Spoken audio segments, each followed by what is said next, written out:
नमस्कार मंडळी, श्री स्वामी समर्थ. स्वागत आहे तुमचे आपल्या स्वामी शक्ती या चॅनलवरती. बघा, उद्या 14 जून 2026 वार रविवार, 33 महिन्यांनी येणारा अधिक मास उद्या रविवारी समाप्त होत आहे. उद्या दुपारी 12:20 अमावस्येचा प्रारंभ कालावधी हा सुरू होणार आहे.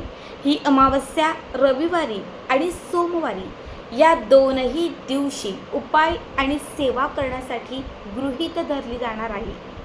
कारण जी अमावस्या सूर्याने पाहिली जाते ती अमावस्या उपाय करण्यासाठी महत्त्वपूर्ण असते. म्हणजे अमावस्या किंवा पौर्णिमा आपण उदयतिथीनुसार साजरी करतो. अमावस्येचा प्रारंभ कालावधी हा उद्या 12:20 सुरू होत आहे आणि ही अमावस्या सोमवारी सकाळी समाप्त होत आहे.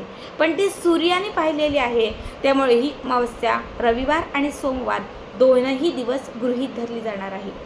उद्यापासून सुरू झालेली ही अमावस्या सोमवती अमावस्या म्हणून ओळखली जाणार आहे. बघा, अमावस्या तिथी ही नकारात्मकता म्हणजे निगेटिव्हिटी दूर करण्यासाठी, आपल्या आयुष्यात शत्रूंचा त्रास असेल, सतत आपल्याला कोणीतरी त्रास देत असेल, नजर लावत असेल, तर कुठलीही शत्रुपीडा दूर करण्यासाठी अमावस्या तिथी ही अत्यंत शुभ तिथी मानली जाते.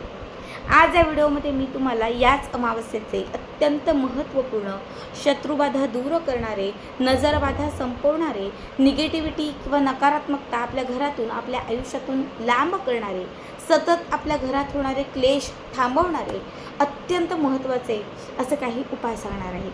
ज्यांच्या घरामध्ये सतत कलह होतात, ज्यांच्या घरात सतत वाद होतात, ज्यांच्या घरामध्ये सतत आजारपण येते, सतत नजर लागते, त्या प्रत्येक व्यक्तीने आता मी तुम्हाला जे काही उपाय सांगणार आहे ते व्यवस्थित ऐका आणि उद्या अमावस्येला, उद्या किंवा परवा हे उपाय अवश्य करा. बघा, कित्येक वेळा आपल्याच घरातला, आपल्याच शेजारचा, आपल्याच नात्यातला किंवा आपल्याच जवळचा एखादा असा व्यक्ती असतो जो आपल्याला खूप त्रास देतो. अमावस्येला उपाय किंवा उतारे आपल्या घरासमोर, आपल्या समोर करून टाकतो. कित्येक वेळा आपला शत्रू आपल्या जीवावर उठतो. हा शत्रू दूर करण्यासाठी, या शत्रूला आपल्या आयुष्यातून लांब करण्यासाठी हा पहिला उपाय. या उपायासाठी तुम्हाला लागणार आहे लिंबू. प्रत्येकाच्या घरात, दारात किंवा कुठेही आजूबाजूला दुकान असेल, तिथून एक छान लिंबू खरेदी करून तुम्हाला घरी आणायचं आहे. लिंबू खूप हिरवं नका घेऊ, खूप पिवळं नका घेऊ, मध्यम असं लिंबू घ्या. स्वच्छ पाण्याने ते स्वच्छ धुवा. डागाळलेलं, नखं लागलेलं लिंबू घेऊ नका. आता जे लिंबू तुम्ही घेतलेलं आहे, हे लिंबू तुम्हाला एका काळ्या रंगाच्या कापडावर ठेवायचं आहे. एक छोटं मोठं असं छान कापड घ्या, त्याच्यावरती हे लिंबू ठेवा. जे लिंबू काळ्या कापडावर ठेवलेलं आहे त्या लिंबाला 4 मध्ये रेषा द्या.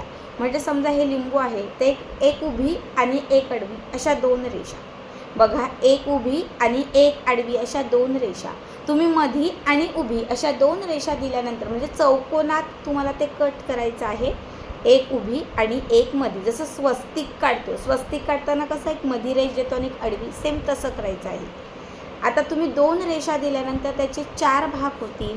4 भाग सेपरेट नाही, पूर्ण कट नाही, फक्त मध्ये मध्ये चिरा द्यायच्या. ठीक आहे. आता जिथे तुम्ही ते कट केलेलं आहे तिथे मध्ये तुम्हाला 7 चिमूटभर मीठ घालायचं आहे. आपल्या घरात जे बारीक मीठ असतं हे 7 चिमूटभर घालायचं आहे. 7ही चिमूटभर मीठ घालत असताना तुम्हाला तुमच्या शत्रूचं नाव घ्यायचं आहे. शत्रूचं नाव घ्यायचं, मीठ टाकायचं, शत्रूचं नाव घ्यायचं, मीठ टाकायचं. असे 7 चिमूट मीठ तुम्हाला त्या लिंबात टाकायचं आहे. मीठ टाकल्यानंतर तुम्हाला 7 चिमूटभर हळद त्या लिंबामध्ये टाकायची आहे. आता तुम्हाला हे जे लिंबू आहे त्या लिंबाच्या मध्ये जिथे तुम्ही हळद आणि मीठ घातलेलं आहे तिथे तुम्हाला मध्ये एक फूलवालं लवंग ठेवायचं आहे. अख्खं फूलवालं लवंग ठेवायचं.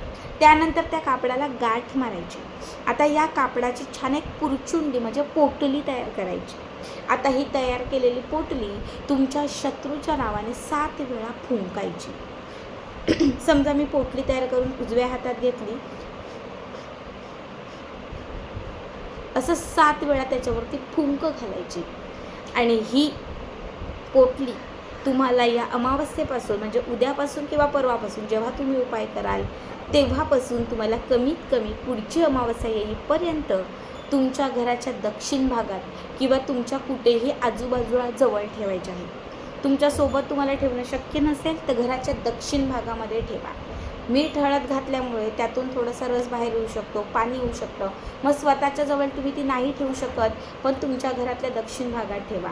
पुढची अमावस्या येईल, जेव्हा एका महिन्याने पुढची अमावस्या येईल तेव्हा ही पोटली जी आहे ही घराच्या दक्षिण कोपऱ्यातून दक्षिण भागातून बाहेर काढा. ही पोटली घराच्या बाहेर न्या, तुमच्या घराच्या बाहेर न्या. त्यावरती बघा ते कापड सोडा.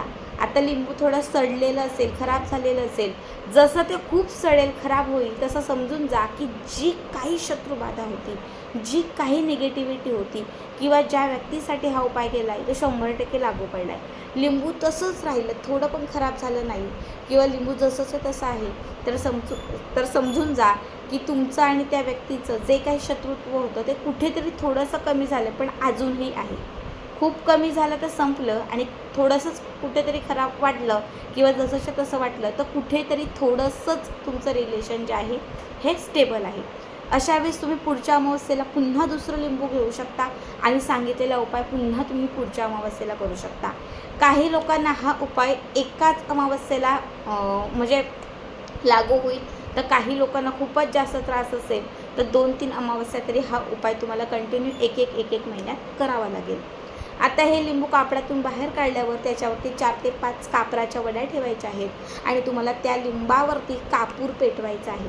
लिंबावरती कापूर पेटवल्यानंतर तो कापूर विझल्यानंतर तुम्हाला ते लिंबू घराच्या बाहेर कुठेही एखादं झाड असेल, पवित्र झाड सोडून कुठलंही शक्यतो काटेरी झाड असेल तर तिकडे ते तुम्हाला फेकून द्यायचं आहे आणि घरात येण्यापूर्वी स्वच्छ हातपाय धुवायचे आहे.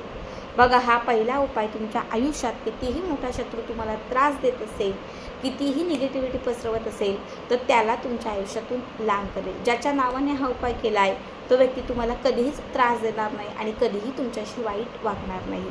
घरामध्ये खूप क्लेश कलह होत असतील तर उद्या किंवा परवा अमावस्येला घरामध्ये जेव्हा तुम्ही फरशी म्हणजे लादी पुसाल त्याच्यामध्ये एक चिमूटभर हळद घाला, मीठ घाला, थोडंसं त्याच्यामध्ये गोमूत्र घाला आणि त्याच्यामध्ये आपण जे काही लिक्विड वापरतो लादी पुसायचं ते वापरा आणि ते सगळं मिक्स करून उद्याच्या दिवशी लादी पुसा. घरामध्ये खूप क्लेश कलह जे होतात ते कुठेतरी कमी होतील. खरं तर हा उपाय प्रत्येक अमावस्येला करायचा. घरामध्ये पैसा टिकत नाही, सतत दरिद्रता येते, उद्या अमावस्येला हळदीचं म्हणजे थोडंसं पाणी बनवा आणि तुळशीच्या पानाने आपल्या घरातल्या 4ही कोपऱ्यानं हे पाणी शिंपडा. घरातील निगेटिव्हिटी, नकारात्मकता घराच्या बाहेर चालली जाईल आणि घरामध्ये पूर्णतः तुम्हाला पॉझिटिव्हिटी यायला म्हणजे पूर्णतः घरामध्ये पॉझिटिव्हिटी यायला तुम्हाला सुरुवात होईल. बघा, जर तुमच्या घरामध्ये खूप भांडणं होतात, तुमच्या घरात कुणाचंच कुणाशी पटत नाही, तर उद्या अमावस्येला एक पिंपळाचं पान घ्या. कुठेही पिंपळाचं झाड असेल त्याचं एक पान घ्या. घराच्या दक्षिण भागामध्ये हे पिंपळाचं पान ठेवा. त्या पिंपळाच्या पानावरती एक हळदीचं स्वस्तिक काढा आणि जिथे हळदीचं स्वस्तिक काढलेलं आहे तिथे थोडे तांदूळ अक्षदा ठेवून त्याच्यावरती 2 ते 4 कापराच्या वड्या ठेवा आणि त्याच्यावरती कापूर पेटवा.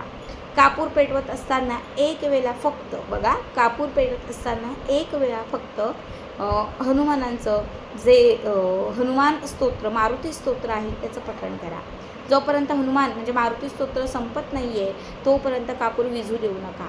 हा उपायसुद्धा सलग 4 अमावस्या म्हणजे 4 महिने तुम्ही केलात, तुम्हाला खूप चांगला याचा रिझल्ट येईल. घरामध्ये जे काही क्लेश कलह होतात ते कुठेतरी कमी होतील, घरातले वाद संपून जातील आणि घरामध्ये एक पॉझिटिव्हिटी यायला सुरुवात होईल.